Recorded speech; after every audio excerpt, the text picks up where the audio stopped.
Hello, I'm Laura Stenger, a member of the faculty here at the Joint Special Operations University.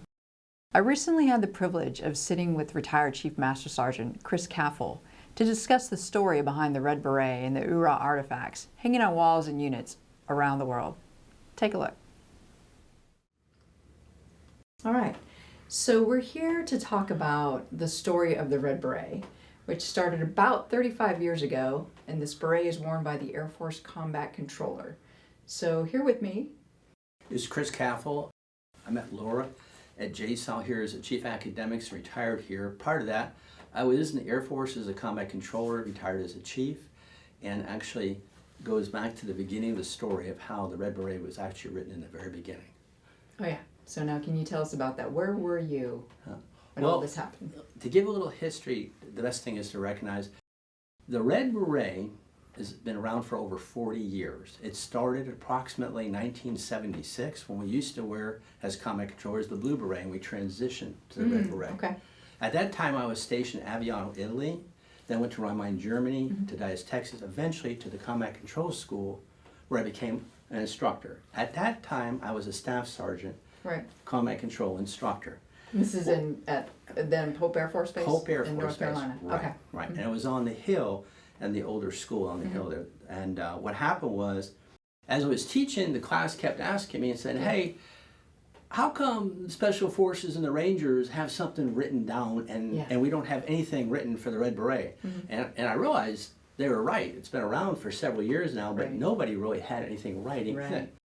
So I could go on teaching. I figured, okay, stop it right now. I'll tell you what I'll do. Now you get a picture, I'm a staff sergeant instructor now. It's my first year there, and I'm just like, hey, get through this, okay? So how about tonight? I go home, I just write it down, and I bring it back, let you all read it, meaning the students. If they say, hey, it's good, well, show it to the cadre. If they say it's good, hey, that's done, and I get to go back teaching. Right.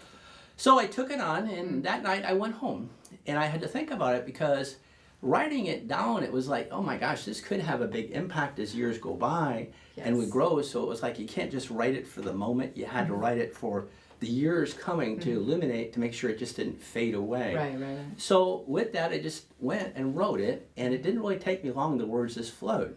When I got done writing it, I brought it back in to the students and asked them to look it over. And they said, this is it, we like it. So then it went to the cadre, had them look over, and they went over and said, this is good.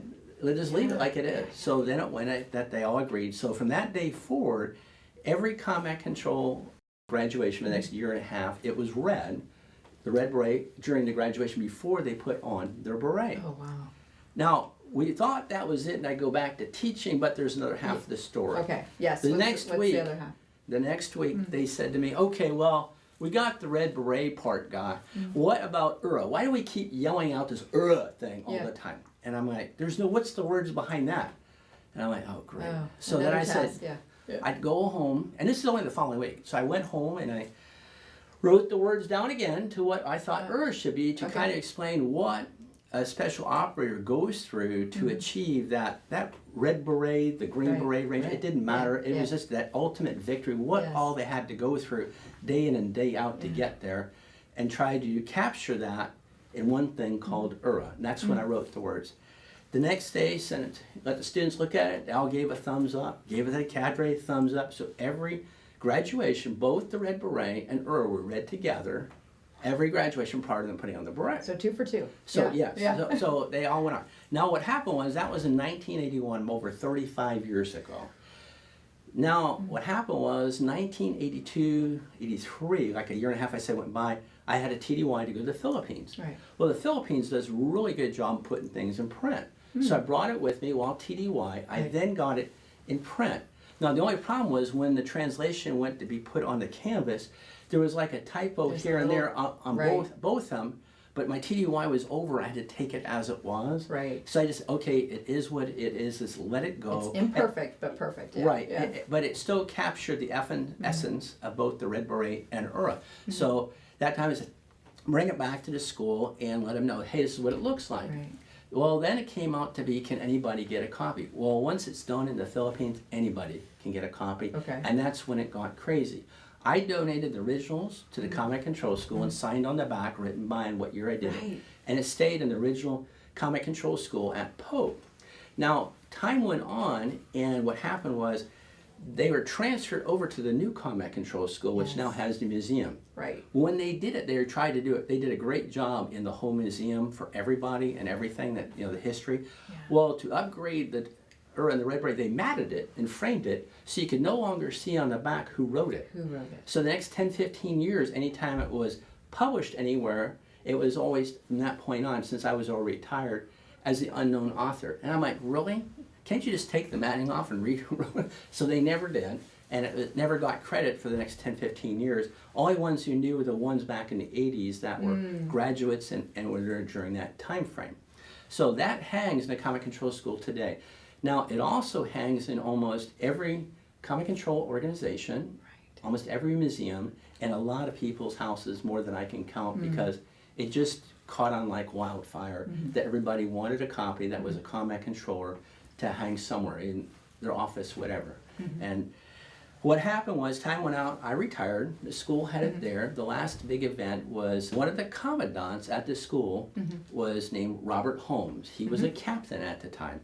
Later, his career moved up where he became one of the first brigadier generals. Right, for combat control. Right? Exactly. Yeah. And when he retired, and he was right over here at USOCOM when he retired, he had asked if we could get a copy of what was written 35 years ago about the Red Beret, and or to have in his brochure for his retirement. Right. So basically, he was the last time it had it published. That was the point of doing this video, is we need to show everyone that you were the one that wrote the words. And that you need, you know, the credit should be given to you. And people should know that, yes, there was a person behind these words. Right. Excellent. And you were telling me, though, when you were writing the words, it wasn't for the present. Can you tell me a little bit about that? Part of it was like the color of the Red Beret. The words go, you know, those who have and those who will die while meeting that fate. Well, when I wrote that, I recognized the truth in it that as time went on, more people were going to get injured, more people were going to die, and as those years came, it gave so much more meaning to the Red Beret as each generation of combat controllers took on all those things. Just like the words of it, what they talk about, the black band was the unknown task to every combat controller. Well, when you look at the history that's taken place, you know, over the last 20 years, with all the combat controllers, in all those tasks, they had no clue what they were going to get into until the mission came up, and they had to do something they've never done before, but they all did very, very well at it. And it captured it 35 years ago. This is going to happen. Right.